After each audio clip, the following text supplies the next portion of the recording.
दोस्तों नमस्कार। कहते हैं कि बुराई बहुत जल्दी फैलती है। म्यांमार ने भी भारत के लोकतंत्र से कुछ सीखने की बजाय पाकिस्तान की तख्ता पलट फौज और चीन की अलोकतांत्रिक व्यवस्था से ही सब बुराइयां सीख ली।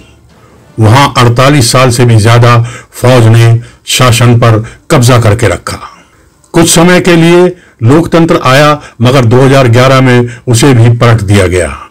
भारत ने हमेशा म्यांमार की मदद की, मगर आज वो चाइना और पाकिस्तान की आईएसआई के साथ मिलकर अपने यहां नॉर्थ ईस्ट के कुछ आतंकी संगठनों को फिर से बसा रहा है। उन्हें लॉन्च पैड मुहैया करवा रहा है। आईएसआई के अफसर उन्हें ट्रेनिंग दे रहे हैं और चाइना उन्हें हथियार दे रहा है। कुछ दिन पहले आसाम राइफल्स की टुकड़ी पर हमला किया गया था। उसमें एक कर्नल, उनके बेटे और कुछ फौजियों की मौत हो गई थी। ये सब कुछ उन्हीं की देखरेख में किया गया था।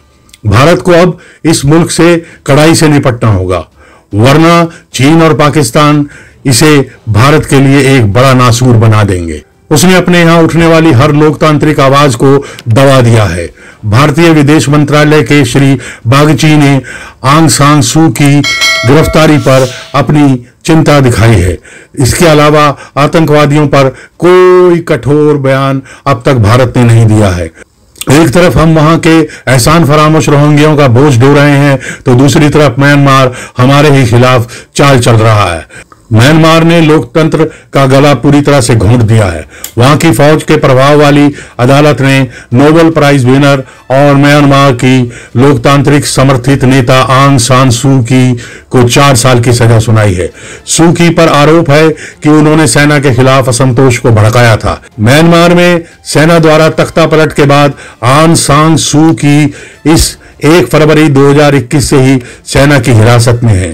कोर्ट ने अपने आदेश में कहा है कि म्यांमार की अपदस्थ नेता आंग सान सू की लोगों को उकसाने और कोरोना वायरस संबंधी प्रतिबंधों का उल्लंघन करने की दोषी पाई गई है। म्यांमार में मानवाधिकारों पर संयुक्त राष्ट्र की पूर्व विशेष अधिकारी यांग ली ने आरोप के साथ फैसले को बकवास बताया। उन्होंने कहा कि देश में ऐसा कोई भी मुकदमा बकवास है, क्योंकि न्यायपालिका फौजी सरकार के काबू में है।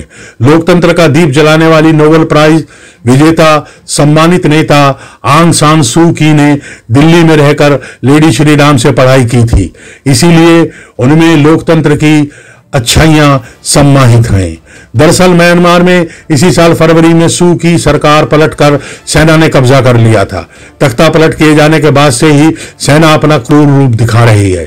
सेना के सत्ता पर काबिज होने के बाद जनता लोकतंत्र की फिर से बहाली के लिए लगातार आंदोलन कर रही है, लेकिन सेना द्वारा इस आंदोलन को कुचलने के लिए लगातार जुल्म ढाने की खबरें आ रही हैं। अभी कुछ दिन पहले ही एक ऐसे ही आंदोलन पर सेना की गाड़ी ने प्रदर्शनकारियों को रौंद दिया था, जिसमें कई लोगों की मौत हो गई थी। म्यांमार में सेना ने कम उम्र के लड़कों समेत हजारों लोगों को अगवा कर लिया है। इनमें से कई शवों और घायलों को दिखाकर वो उनका इस्तेमाल लोगों में भय कायम करने के लिए कर रहे हैं। म्यांमार में सेना ने फरवरी से लेकर अब तक 1200 से अधिक लोगों की हत्या की है।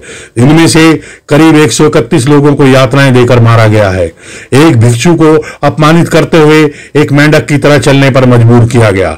वहीं एक अधिकारी को बिजली के करंट के झटके दिए गए और उनकी चीखें लोगों को सुनाई गई। इसके अलावा एक कलाकार के सिर पर तब तक मारा गया जब तक वह बेहोश नहीं हो गया। उसकी कई हड्डियां तोड़ दी गई। इसके बाद आंग सान सू की को फिर से नजरबंद कर दिया गया।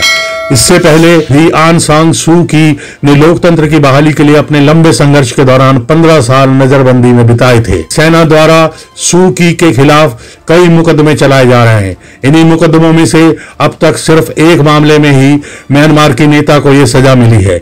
याद रहे कि सैन्य तख्ता पलट के बाद उनकी जनता द्वारा चुनी हुई national league for democratic party की सरकार को फौज ने हटा दिया था। उसके बाद उनके खिलाफ कई मामले सेना की तरफ से शुरू किए गए थे। अगर वह सभी मामलों में दोषी पाई जाती हैं तो उन्हें 100 साल से अधिक की सजा हो सकती है, यानी नोबेल प्राइज गले में लटकाने वाली एक लोकतांत्रिक आवाज की सदा के लिए खामोशी।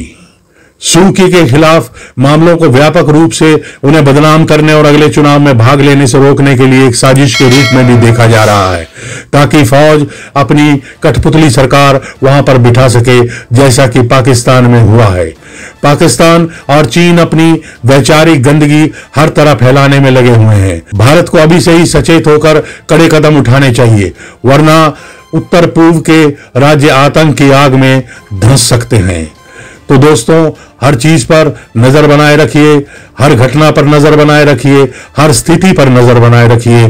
देश में छिपे गद्दारों को पहचानिए और अपना ख्याल रखिए। जय हिंद, जय भारत, वंदे मातरम।